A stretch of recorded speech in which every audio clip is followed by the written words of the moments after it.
हरे कृष्णा। दोस्तों, आपने बहुत बार देखा होगा और महसूस भी किया होगा कि आप किसी मुश्किल या मुसीबत में फंसे हुए हैं और इससे निकलने का कोई मार्ग नहीं दिखाई देता। लेकिन जब हमें भगवान पर पूर्ण विश्वास व श्रद्धा होती है तो हमें उस मुसीबत से भगवान अवश्य ही बचा लेते हैं। दोस्तों, इसी पर आधारित एक छोटी सी कहानी सुनते हैं। यह कहानी एक वृद्ध महिला की है जो अत्यंत गरीब थी और उसका अपना कोई नहीं था। वह एक छोटी झोपड़ी में अकेली रहती थी।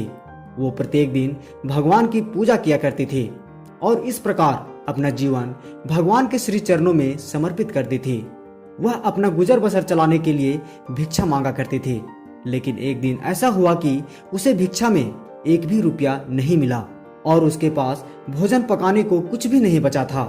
वह इस उम्मीद से एक दुकानदार के पास जाती है कि कुछ सब्जी उसे उधार मिल जाए और वो दुकानदार से प्रार्थना करती है कि उसे कुछ सब्जी उधार दे दे, पर दुकानदार मना कर देता है।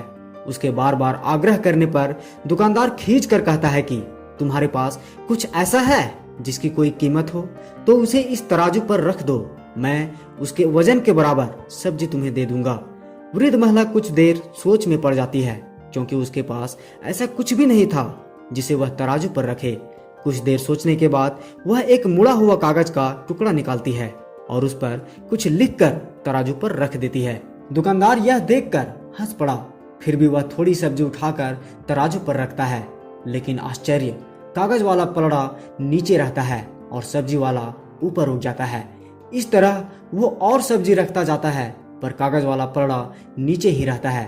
तंग आकर दुकानदार उस कागज को उठाकर पढ़ता है और हैरान रह जाता है। उस कागज पर लिखा था, हे श्री कृष्ण, तुम सर्वज्ञ हो, अब सब कुछ तुम्हारे हाथ में है। दुकानदार को अपनी आंखों पर विश्वास नहीं हो रहा था और वो उतनी सब्जी वृद्ध महिला को दे देता है। पास खड़ा एक अन्य ग्राहक दुकानदार को समझाता है कि दोस्त, आश्चर्य मत करो, केवल श्री कृष्ण ही जानते हैं कि प्रार्थना का क्या मोल होता है। वास्तव में प्रार्थना में बहुत शक्ति होती है। यदि वो सच्चे मन से की जाए तो ईश्वर अवश्य सहायता करते हैं। दोस्तों, श्री कृष्ण भगवत गीता के 8वें अध्याय के 14वें श्लोक में कहते हैं, जो अनन्य भाव से निरंतर मेरा स्मरण करता है उसके लिए मैं सुलभ हूँ, क्योंकि वह मेरी भक्ति में प्रवृत्त रहता है। अतः भगवान कहते हैं कि जो एक निष्ठ भाव से मेरी भक्ति में लगा रहता है उसे मैं सरलता से प्राप्त हो जाता हूँ।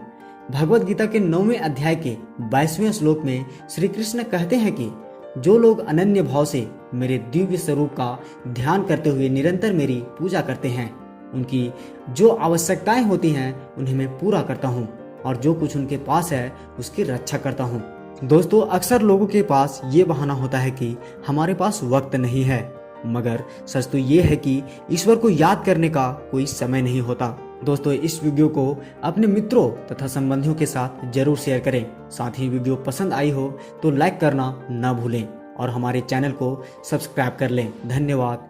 हरे कृष्णा।